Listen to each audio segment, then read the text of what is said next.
Amid headlines about the struggling economy, political bickering, North Korean missiles and the prolonged pandemic, there was one story that brought the nation together towards the end of the year, and that was the South Korean national men's football team and their outstanding performance at the 2022 World Cup in Qatar. They reached the round of 16 for the first time in 12 years, and their gutsy performances brought joy and pride to the nation. That's why we here at Korea24 has chosen them as People of the Year for 2022. And for that now, we have a special guest joining us. We have the former assistant coach of the Taeguk Warriors, Sergio Costa, standing by on a video call now. I'm delighted to welcome him to the show. Mr. Costa, hello, and thank you for your time today. Good evening. It's a pleasure to be here with you. And first of all, I would like to wish a very, very good 2023 to all the Korean people. Yes, and we wish you a happy new year as well. It's an absolute pleasure and honour to have you on the show today to celebrate this fact that the team, we have chosen the team as our People of the Year. And of course, it's not just the players, but the backroom staff as well, such as the former head coach Paulo Bento and yourself, that has contributed to their success. It's been almost a month since you left Qatar now, but looking back, how would you describe your time in Qatar? How will it be remembered in your life? Well, being in the Qatar World Cup was since the beginning our main aim, and it was such a fantastic experience, such a magical experience, and I will keep it for the rest of my life.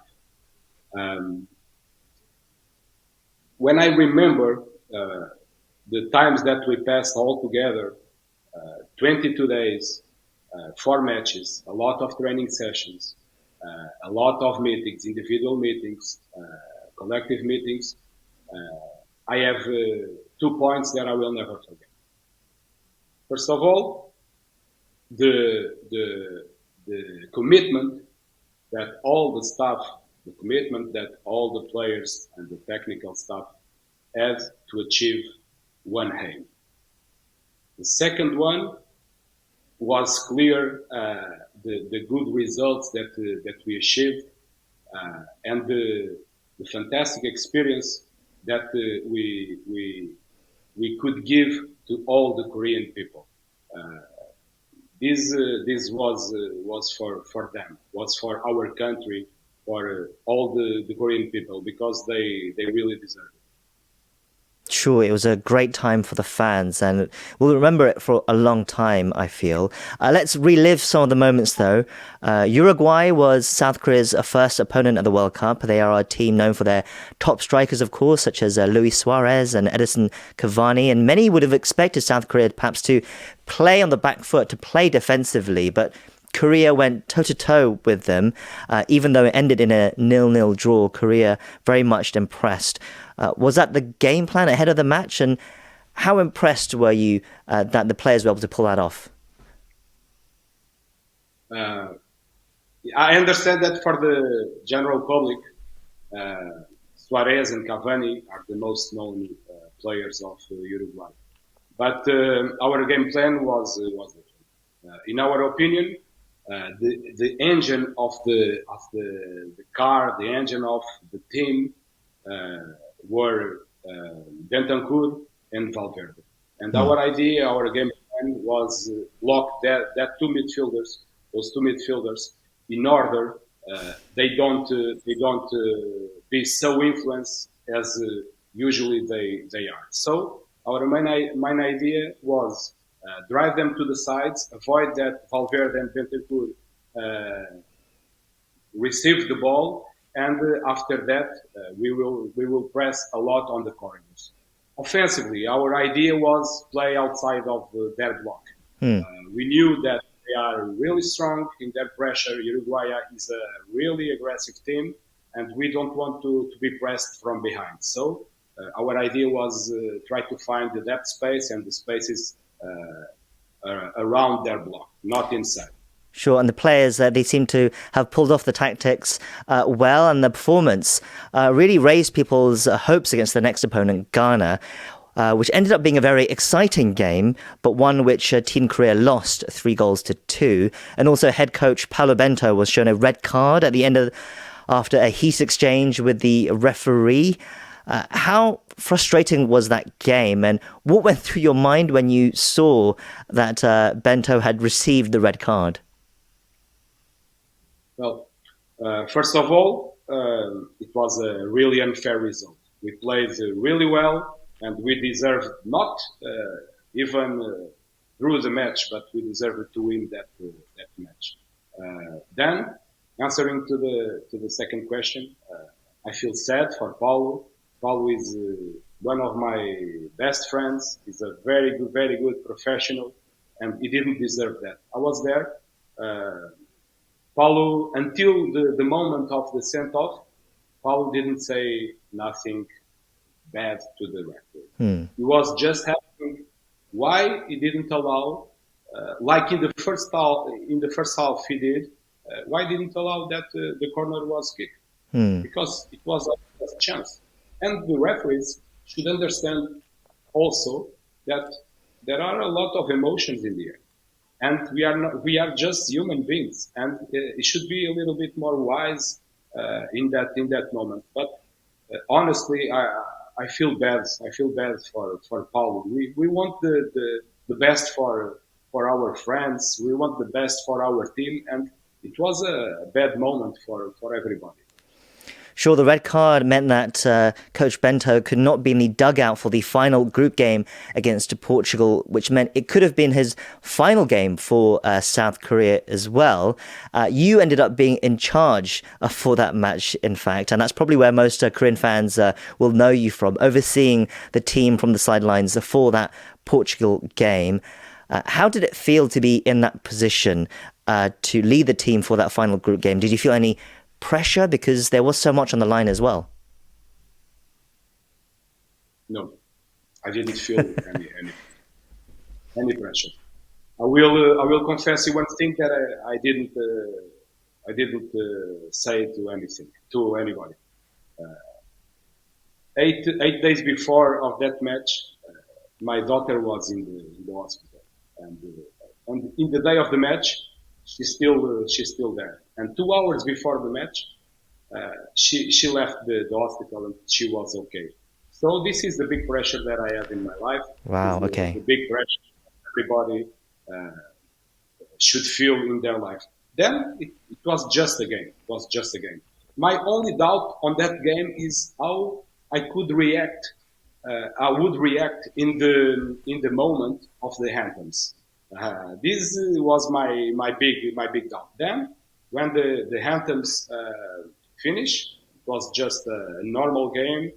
I was calm. I was quiet. I was focused in the game. I was trying to do everything in order Korea win that match. So the only thing that this match having special was that I knew deeper the opponent than the other ones. Even if the other ones we also knew really well, but this one is normal that I knew better.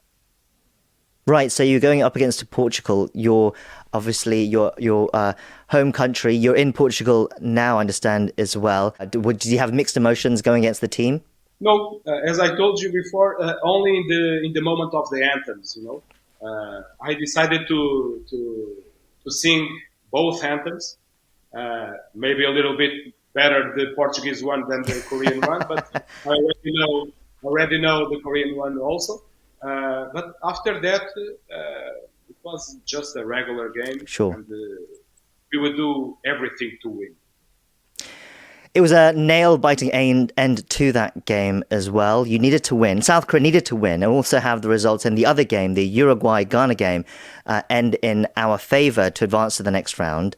The Tiger Warriors, they did their part, getting the 2-1 win against Portugal. But then after the match, you had to wait for the other Group H game to finish before you knew whether you'd made it into the last 16 or not. It was a nail-biting 10 minutes or so. It was one of the moments of the World Cup as the players and the coaches were waiting in the centre circle, watching on their phones that other match.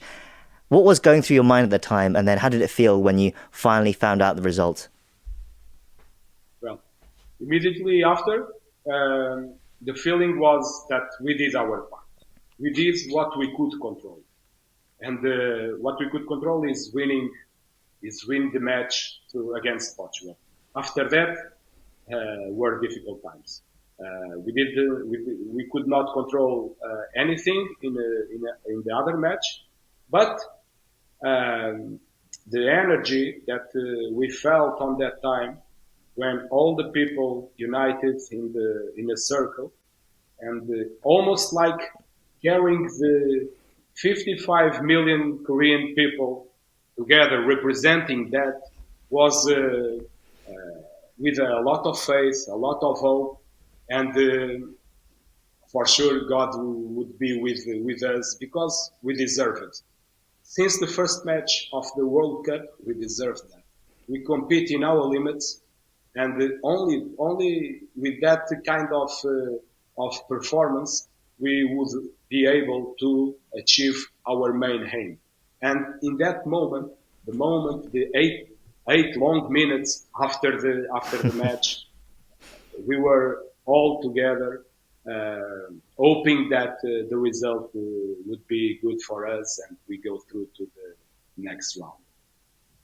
Sure. After that, it was a big explosion and a big party, and it was one of the most memorable moments.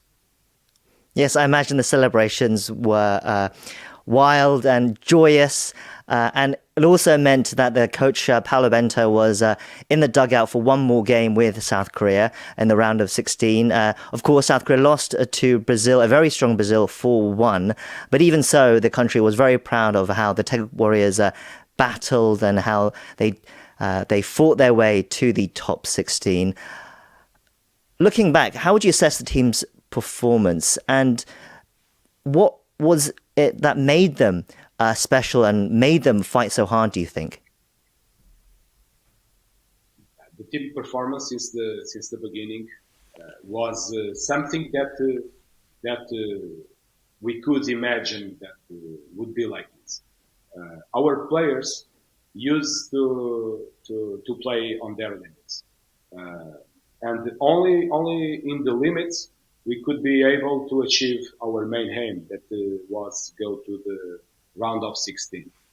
We played a very interesting and consistent match against Uruguay, very strong team. Then we deserved to win to Ghana, and we didn't.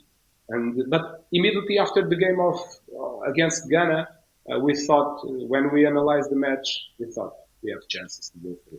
We have chances. We have to be patient against Portugal. We knew Portugal really well, but we have chances, and we are going to play in our limits. And we deserve it after the match. We deserve it to go through. Then the Brazil game was a really difficult game for us. Sure. It's not an excuse. It's not an excuse, but we only had 72 hours to recover. But even though Brazil is really strong, as we already know, but the first 10 minutes we suffered the goals. It turns a little bit difficult for us, and it was a fair result. But Sure. the campaign that was perfect. What do you make of the characters of the players? What kind of people are they, and where do you think the players go from here now? I think that these players represent a lot the Korean people that we knew. These players are humble, like the Korean people. These players work on their limits, like the Korean people, to achieve their aims. And these players have a work ethic that I never saw. And this make them really, really strong, individual, but essentially collectively. The world don't have the perfect idea about the Korean players. So when the world market start to open their eyes to the features of our Korean players. I think that they will discover a very good market, and they will be happy with this with our players. We have Sure. some players that play abroad, and Sure. the feedback that I have about the players that play abroad is really good, and a lot of players that play in the K League have the chances to go to Europe, to go abroad, to play in any place in the world. Sure, I hope for those players, the World Cup is a stepping stone for more advancement. Immediately after the game against Brazil, head coach Paulo Bento announced that he would be leaving the post along with the rest of the backroom staff as well, including yourself. You are now back in Portugal. Finally, what's next for you, and do you miss Korea as well? Yes, I miss a lot Korea. I miss a lot Korea. I will miss for the rest of my life. I had 4.5 years, fantastic. My family loved Korea. My 3 children loved Korea, and it will be for the rest of my life. But now the time is time to rest. Enjoy a little bit the family, enjoy a little bit the country, the friends, and rest a little bit. We don't know what will come after. For now, we don't have nothing, just the rest, as I mentioned before. Well, we hope you have a good rest. You fully deserve it as well. What the team did was really special, and the Korean people were really proud of them, and we're thankful for you and the rest of the backroom staff for what you did as well. Thank you for all that. We'll wrap it up there today. We've been speaking to the former assistant coach of the Taeguk Warriors, Sergio Costa. Thank you once again for your time today. Thank you very much. A wonderful 2023 for all of you. I will miss you.